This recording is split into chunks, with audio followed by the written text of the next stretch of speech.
A year ago on this day, the Afghan Taliban rolled into Kabul as the Western-backed government fell like a house of cards, and its foreign benefactors beat a hasty retreat after a 20-year occupation of Afghanistan.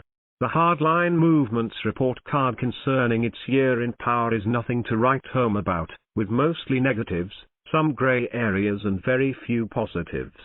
There were genuine fears that the Taliban would revert to their ways of old when they enforced medieval codes during their 1996 to 2001 stint in power. However, while in many ways the new Taliban are very much like the old Taliban, in some areas the group has shown moderation, if only slightly. Of course, amongst the areas where the Taliban rulers have performed dismally is the securing of women's and other fundamental rights. For example, the hardline group has yet to allow secondary schools for girls to reopen, while restrictions on women's freedom of movement remain.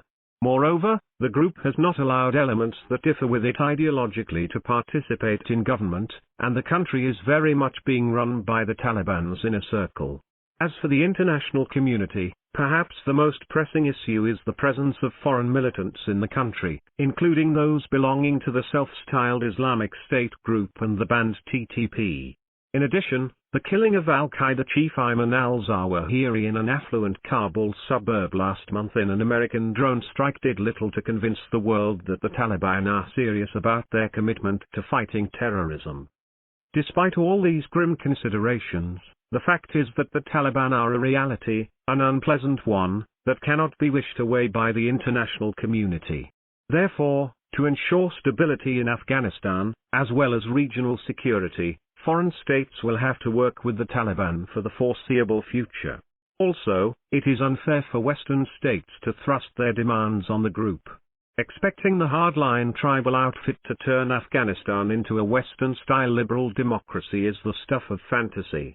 In fact, pushing the Taliban to the wall may lead the group to embrace even more extreme outfits. The way forward, therefore, must be pragmatic.